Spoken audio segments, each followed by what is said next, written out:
Good morning. I know you usually do like the late night thing, but this morning I woke up early with the time change, went and got breakfast, and was kind of scrolling through TikTok while I'm eating my breakfast, and I saw this video that caught my eye, and it made me curious. Now, I've always been told my whole life, to make sure that I look up everything in the Word myself, that I always pray and ask the Lord to help me with understanding and not to see for myself, basically what the word says. Now, I am really glad that my grandmother and my mother taught me that, because this morning I saw a video about a man talking about how the salt covenant with God, and he was talking about Leviticus 2:13, where he says they say to make sure you salt your meat and to have salt with every meal. And I'm like, I don't remember that.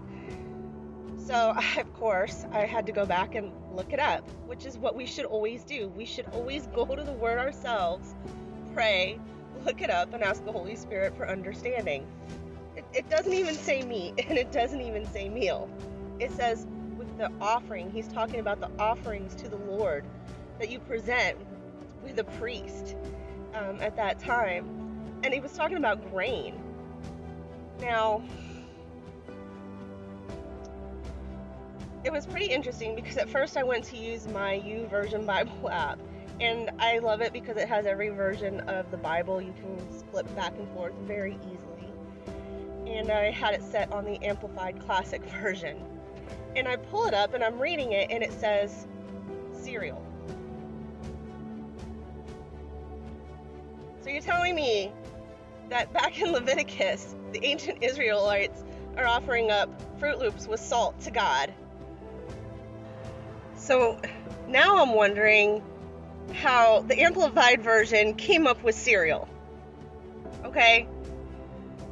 So I go to the Complete Jewish Bible, and it says grain. And I'm like, okay. And then I get a few verses down a little further, and it's talking about, and in the Jewish version, it said grits. Now, I love grits, and I know that grits is basically, it's hominy that's been crushed. So then I go back to the Amplified version, and it says to take the grains and crush them. And then I go to the English Standard Version, and it says that you would, this is in chapter 2, verse 14, if your grain offering is the first fruits, you shall offer for the grain offering of your first fruit fresh ears roasted with fire, crushed new grain. I'm like, okay, that makes sense.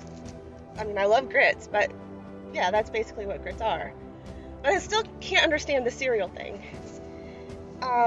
Which actually is why I am very glad I have a Bible that was written in the 1970s. It's a parallel Bible.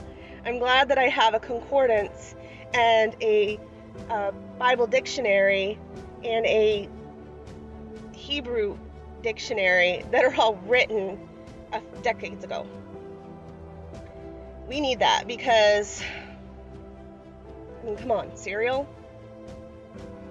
We need to make sure that we have paper, hardback copies of the Bible and biblical tools like a concordance and Bible dictionaries, especially with the way AI is going and all the talk from the Pope and from various leaders saying the Bible needs to be updated, because it's not. God says He does not change.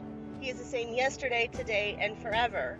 We have the Dead Sea Scrolls. We have over 25,000 manuscripts stating that the word that we have today, yes, it's been translated from the original text into other languages, but the message has not been changed. And even though that's something silly, I mean, come on.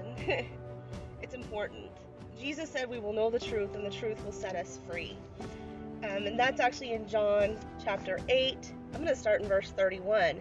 Jesus said to the Jews who had believed in him, "If you abide in my word, you are truly my disciples, and you will know the truth, and the truth will set you free." I mean, His word is living. He is the bread of life. He is the Word made flesh. We need to abide in His Word. We need to know His Word. So like when things happen like it did to me this morning, we go, okay, Lord, what does your Word say? You need to know it for yourself and not just trust what you hear on the internet or other people speaking around you.